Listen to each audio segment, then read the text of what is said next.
तो प्रदेश में कोरोना का कहर लगातार जारी है। अब तक 26,301 मामले सामने आ चुके हैं। 17,731 मरीज स्वस्थ भी हुए हैं। इंदौर में 6,556, भोपाल में 5,123 मामले सामने आ चुके हैं। अब तक कोरोना से 786 लोगों की जान भी चली गई है।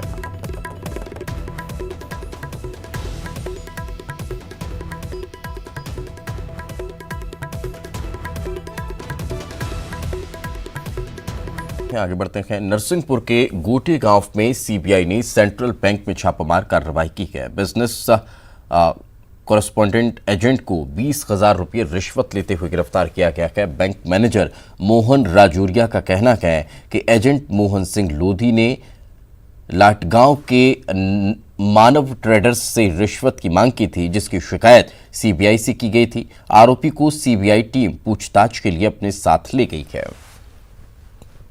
सागर में बस मालिकों ने परिवहन मंत्री गोविंद सिंह राजपूत से मुलाकात की और मंत्री के सामने अपनी 5 सूत्री मांग रखी है। ट्रांसपोर्टर्स का कहना है कि कोरोना संकट के दौरान बसें नहीं चली हैं, ऐसे में इस अवधि का टैक्स माफ किया जाए, साथ ही बीमा की अवधि को भी बढ़ाया जाए। इसके साथ ट्रांसपोर्टर्स, ड्राइवर, कंडक्टर और क्लीनर जैसे कर्मचारियों के लिए आर्थिक मदद की मांग भी उन्होंने की है। मंत्री गोविंद सिंह राजपूत ने ट्रांसपोर्टर्स की मांगों पर सीएम और अधिकारियों से बात करने का आश्वासन दिया है और लॉकडाउन के बाद सभी ट्रांसपोर्टर्स को भोपाल भी बुलाया गया है। अब हमने कहा है कि भोपाल में अभी लॉकडाउन है। जैसे ही भोपाल का लॉकडाउन खुलेगा, इन लोगों को बुलाएंगे और हमारे वरिष्ठ अधिकारी, प्रिंसिपल सेक्रेटरी, ट्रांसपोर्ट कमिश्नर के साथ में इन लोगों की बैठक करेंगे और जो भी संभव होगा वो ऐसा कुछ हल निकाला जाएगा कि इनका भी नुकसान ना हो, शासन का भी नुकसान ना हो। बीच की रास्ता बनाकर कुछ हल हम लोग निकालेंगे। अलग अलग राज्यों में विधानसभा और लोकसभा की 57 सीटों पर उपचुनाव को लेकर चुनाव आयोग ने बैठक की है। बैठक में विधानसभा की 56 सीट और लोकसभा की 1 सीट पर चुनाव कराने को लेकर फैसला किया गया है। हालांकि 8 सीटों पर उपचुनाव को 7 सितंबर तक टालने का आयोग ने पहले फैसला लिया था, लेकिन आज की बैठक में इन सीटों पर भी चुनाव कराने का फैसला लिया गया है। खबर जशपुर से, जहां हाथी के हमले में बुजुर्ग की जान चली गई है। घर में घुसकर किसान को हाथी ने कुचल दिया है। मकान को भी हाथी के द्वारा क्षतिग्रस्त किया गया है। हमले में बाल मृतक की पत्नी बची है। पत्थलगांव वन क्षेत्र के पंडरी बहला की घटना बताई जा रही है। वनमला मौके पर पहुंच चुका है। तो ये बड़ी खबर इस वक्त हम आपको बता रहे हैं। लगातार छत्तीसगढ़ में हाथियों का आतंक देखने को मिल रहा है। और ज्यादा जानकारी के साथ हमारे सहयोगी दीपक हमारे साथ जुड़ चुके हैं। दीपक, क्या ताजा जानकारी फिलहाल? जी दीपेश, मैं आपको बताऊं, ये घटना कल देर रात की है। पत्थलगांव थाना क्षेत्र के पंडरी भाला गांव में 13 हाथियों का दल पहुंचा था और ये गौतमी हाथियों का दल पिछले 13 दिनों से क्षेत्र में आतंक मचाया हुआ है। इससे 2 दिन पहले भी बेजेगी के गाँव में उसने कई घरों को तोड़ा और कल रात को जैसे ये जो हाथियों का दल है वो पंडरी भाला पहुंचा तो वहां पर खेत के पास सो रहे एक किसान के सोने घर को पहले तो हाथियों ने निशाना बनाया और उसके घर को क्षतिग्रस्त किया और घर से जो बुजुर्ग किसान है उसे निकालकर पटक पटक कर मार डाला। इस घटना में मृतक की पत्नी बाल बची है। फिलहाल वन अमला मौके पर पहुंच गया है। जी रिपेश। बिल्कुल, चलिए, बहुत बहुत शुक्रिया दीपक इस तमाम जानकारी के लिए। आगे बढ़ते हैं। खबर कोरबा से, पुलिस विभाग में फेरबदल लगातार जारी है। 2 उप निरीक्षक का और 14 आरक्षकों का तबादला किया गया है। 7 प्रधान आरक्षक सहित 14 आरक्षकों का ट्रांसफर कर दिया गया है। एसपी अभिषेक मीणा ने ये आदेश जारी किया है।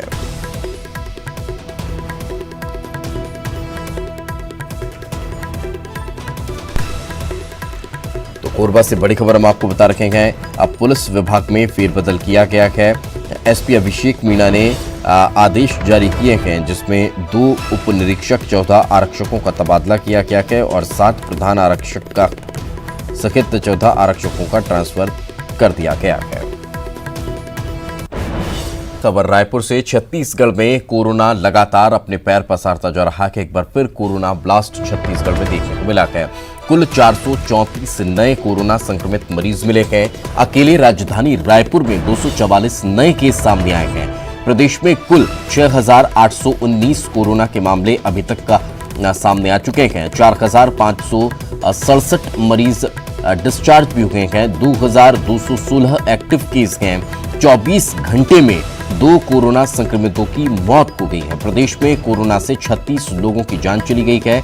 सूबे में कोरोना के 2,216 एक्टिव मरीज हैं। कुल 4,567 मरीज स्वस्थ होकर डिस्चार्ज किए जा चुके हैं। और ज्यादा जानकारी के साथ हमारी सहयोगी ममता हमारे साथ जुड़ चुकी है। ममता, लगातार कोरोना के मामले बढ़ते जा रहे हैं। इस तरह से एक दिन में लगभग 500 केस सामने आ रहे हैं। अभी तक का हालांकि 500 का आंकड़ा नहीं निकला है, लेकिन फिर भी अब स्थिति जिस तरह की नजर आ रही है, क्या इस पर ब्रेक लगाने के लिए कोई और उपाय नजर नहीं आ रहा है सिर्फ लॉकडाउन के अलावा?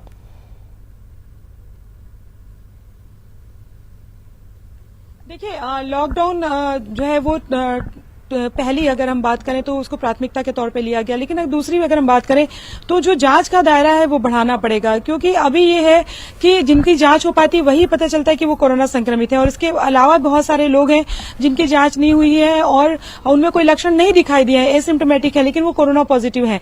तो वो लोग भी किसी के संपर्क में आते हैं तो फिर वो दूसरों को संक्रमित करते हैं। तो जाहिर तौर पर कहीं ना कहीं चुनौती ये है कि जांच का दायरा बढ़ाया जाए। वहां पर जो एजाज ढेबर है वो खुद कह रहे थे कि सिर्फ एक गाड़ी है जो शहर में घूम कर जो डोर टू डोर जो जांच करने वाली वो घूम कर जांच करती है, लेकिन उनका कहना था कि जिस तरह से लगातार मरीज बढ़ रहे हैं, वाकई आज जो है स्वास्थ्य विभाग के साथ उनकी बैठक है और ऐसे में वो इस बात को रखेंगे कि गाड़ियों की संख्या बढ़ाई जाए, ताकि जो जांच की जो संख्या है, जो सैंपल कलेक्शन है वो ज्यादा से ज्यादा हो सके। और इसके साथ ही दूसरी बात कहें तो ये भी है कि जैसे बाहर लॉकडाउन लगा दिया गया, लेकिन जैसे कॉलोनीज हैं या यहाँ वहां लोग अपनी भीड़ बढ़ा ही दे रहे हैं। वो जो सोशल डिस्टेंसिंग का पालन करना चाहिए उस तरह से नहीं कर रहे हैं। सड़कों पर जरूर जुर्माने के डर से आप मास्क का उपयोग कर ले रहे हैं, लेकिन अपने घरों के आसपास अगर आप बाहर निकलते हैं तो लोग मास्क नहीं लगा रहे हैं।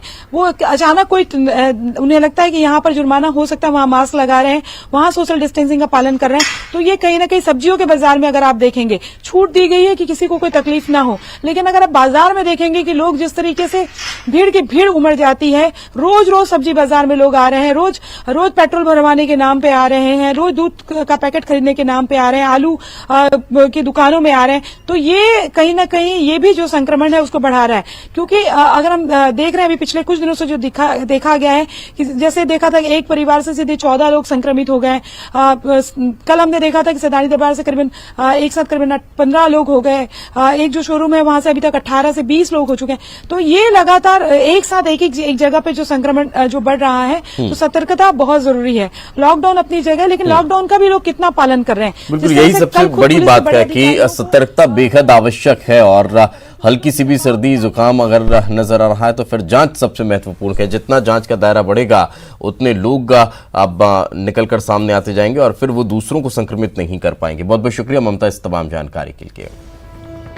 तो राजधानी रायपुर में नियम तोड़ने वालों के खिलाफ पुलिस सख्त भी नजर आ रही है और सख्त कार्रवाई कर भी रही है। 20 से ज्यादा लोगों के खिलाफ एफआईआर दर्ज कर ली गई है। वहीं 170 लोगों को लॉकडाउन के उल्लंघन के लिए नोटिस जारी किया गया है। पुलिस ने लोगों से लॉकडाउन के दौरान घर से बाहर नहीं निकलने की अपील की है।